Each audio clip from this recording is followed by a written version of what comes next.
Today, our Sunday morning inspiration offering is a virtual hymn sing, best as we can do that. The hymns are ones that you have requested via our newsletter, and they've been recorded by organist Carol Hamilton at the Hancock Congregational Church in Hancock, New Hampshire. In their introduction to Christian hymnology, Sing with Understanding, Harry Eskew and Hugh McElrath wrote that one definition of a hymn is a lyric poem reverently and devotionally conceived, which is designed to be sung and which expresses the worshiper's attitude toward God or God's purposes in human life. It should be simple and metrical in form, genuinely emotional, poetic and literary in style, spiritual in quality, and its ideals so direct and so immediately apparent as to unify a congregation while singing it. We begin this morning with that old favorite, Amazing Grace by John Newton. Newton's mother died when he was just a few weeks shy of his 7th birthday, and at age 11 he went to sea on his father's ship, so you could say that he sort of grew up on deck. However, this early training didn't ensure his success at sea. He was drafted into the Royal Navy but deserted. Eventually, he was captured, flogged, demoted, and dismissed. He then joined the crew of a slaving ship and eventually became its captain, spending 6 years at sea carrying cargoes of slaves. Now, Newton was a reader, and he spent some of his time at sea reading devotional books, and one that influenced him particularly was a volume by the Dutch monk Thomas à Kempis called The Imitation of Christ. A reading of that in 1784 during a particularly stormy voyage began Newton's change of heart. He continued for a few more years as a slave captain, trying to justify the work by seeking to improve conditions, but eventually he just couldn't do it anymore. He knew that slavery was wrong, and as the words of Amazing Grace indicate, participation in it, in the slave trade, made him a wretch. He left sea, settled with his wife in Liverpool, and started to work as a tide surveyor. Influenced by the revival preaching of the day, Newton began to study scripture and was ordained by the Church of England in 1764 at the age of 39. He served in a village near Cambridge for 15 years, moving to a prominent London church in 1780. There he developed strong relationships with William Wilberforce and other anti-slavery crusaders. He often used the story of his early life and conversion in his preaching, referring to himself as just an old converted sea captain. Newton died in 1807, a fitting date perhaps, as this was the year that the British Parliament abolished slavery.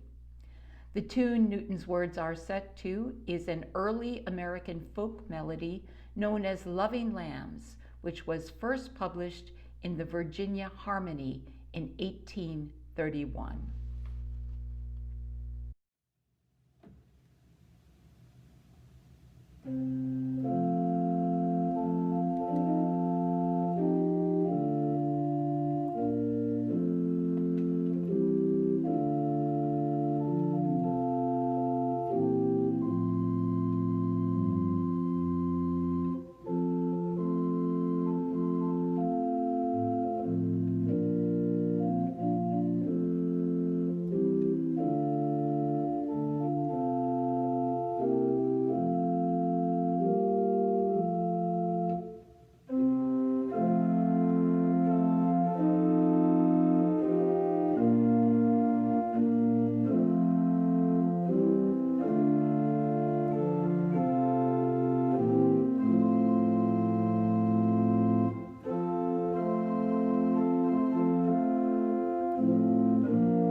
Our second hymn up, requested by one of our deacons, is the Anglo-Irish hymn, All Things Bright and Beautiful.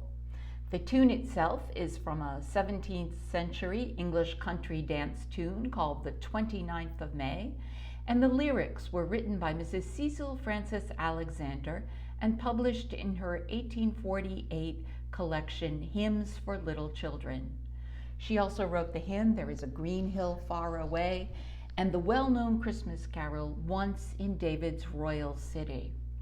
Her husband was the Anglican Bishop of Ireland at one point, and all three of these hymns were commemorated in a stained glass window in a church in Derry, Northern Ireland.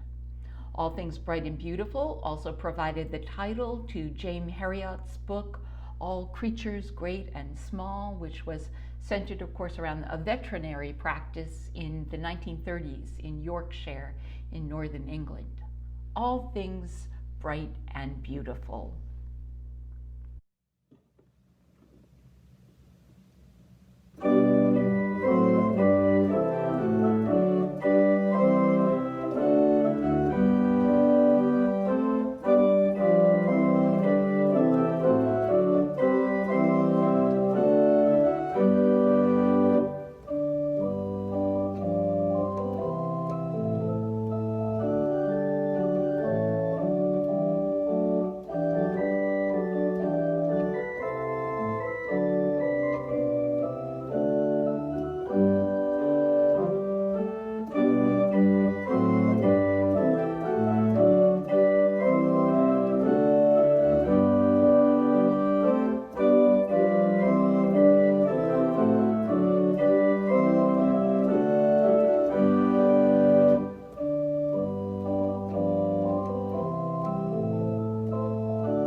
Even hymnologists, that is, the people who study religious song, love a good mystery. And with our third hymn, How Firm a Foundation, we get a little bit of mystery, or at least something that hymnologists can debate at their conferences and in their journals. The mystery is in the initial K. When this hymn was first published in the Reverend Dr. John Rippon's popular hymnal, the author was simply noted with the initial K followed by a dash. As the hymn grew in popularity, first with the particular Baptists in the London church where Dr. Rippon served for 63 years, and that's particular Baptists with a capital P and a capital B, a particular sect of Baptists, and then with Baptists in general, and finally jumping across the Atlantic to become an interdenominational American favorite by the time of the Civil War. As it grew in popularity, people wondered who wrote it. Did the K stand for Mr. Kirkham or Mr. Keith or Mr. Keene, all known to be writing hymns in or near London around that time? Of course, it doesn't really matter to us, although for the record, Keene, as in the town not so far away from here, Keene, New Hampshire. Keene, who was a song leader at Dr. Rippon's church in London, usually gets the nod. What we do know is that the message the hymn conveys, the message to fear not because God is with us, is a universal one. In the United States, this hymn is usually sung to an early American tune called Foundation, although in Great Britain you would be much more likely to hear it sung to Adeste Fideles, the tune we know best as the Christmas carol, O Come All Ye Faithful. How firm a foundation.